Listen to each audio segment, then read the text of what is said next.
So a single emergency room visit is not necessarily an indicator of mistreatment. But if someone has multiple repeat, and that's what the PAW said, multiple visits to the ER is an indicator. It doesn't mean it happened. It's just one of the red flags that we ask people to look for as they're making sure that the adults in their care are not being mistreated. Point is, if you have orders, standing orders from a physician, from a PCP, and a hospital emergency room doctor saying, bring the individual in because this is the treatment, because we expect this condition to happen because it's chronic. I'm sorry, I'm going to stop you so we can get to any other questions that are But, left. well, let me finish because I don't stop you. We've gone over this. But I We're don't not going stop to get you. into individual specific. But this is a trend we're seeing. And Are there other?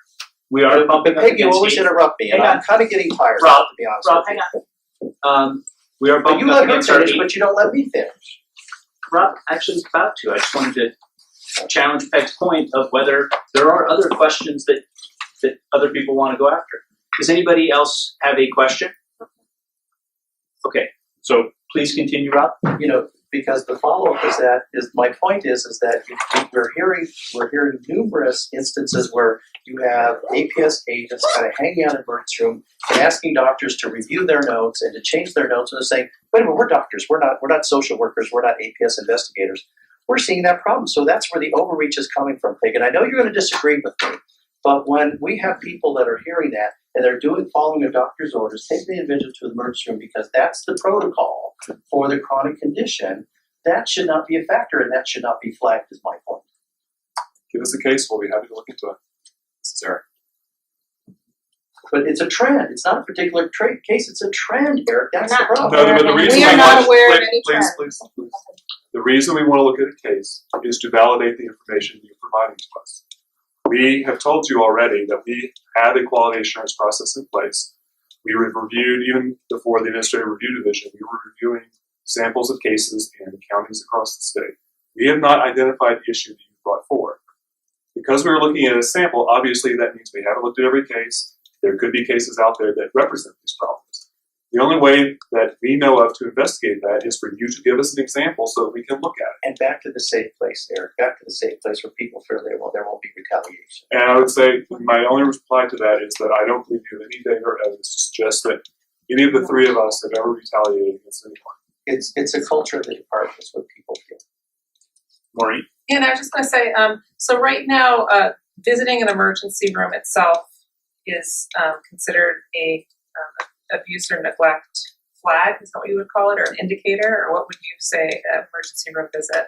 This is Eric. That's not what she said. She said that if there was a pattern of people going to the emergency room, that could be a red flag. Okay. Well, I brought this up actually at the HICPUF Affordable or ACC group because Dr. Keller was there from Children's Hospital, and they were complaining about people going to the emergency room too much. And I said, you know what happens when I call the advice nurse at Children's Hospital where my son is seen for primary care? You know what they tell me? We don't have any sick visits today. Go to the emergency room. He's got strep throat.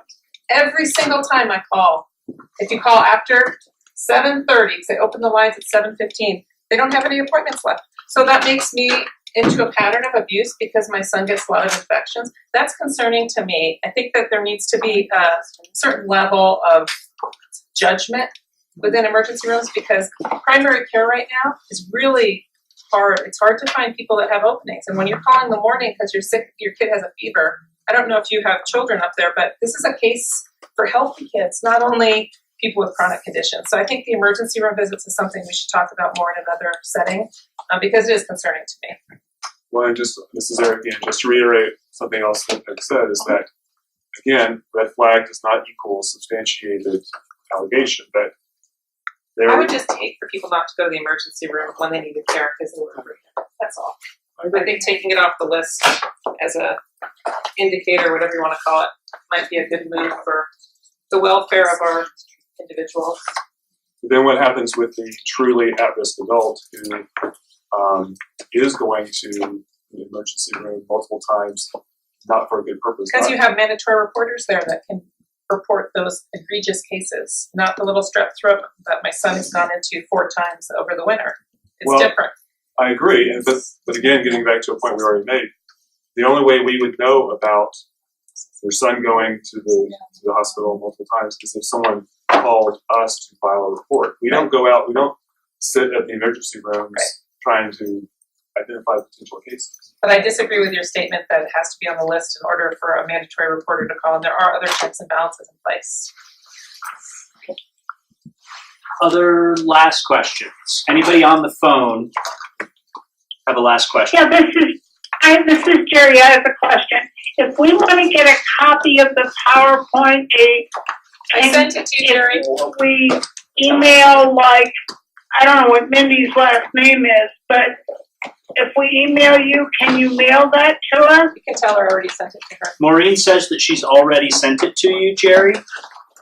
But I think The PowerPoint from tonight? Yes, just now, or during the meeting I sent it to her. during the meeting, she says she Okay. sent it to you. How about the list of the questions? Like Is that on the the 15 meeting? questions? We can add it to the public meeting calendar tomorrow. Jerry, do you have access to the public meeting calendar? I can talk to somebody later. You send me I the PDF. I don't know how to, Mindy's Mindy.kemp, what? It's Kemp, K-E-M-P. KEMP Yeah, at State Colorado US. Okay. Yeah. I will email her with my question. Thank you. thanks, Jerry. All right, well then, we'll close the meeting. Do want to say thank you for everybody for your participation. The next meeting will be on Tuesday night, 5:30 to 7:30. Main topic is actionable feedback on rule packet number 2. All right, thank you all, and good night.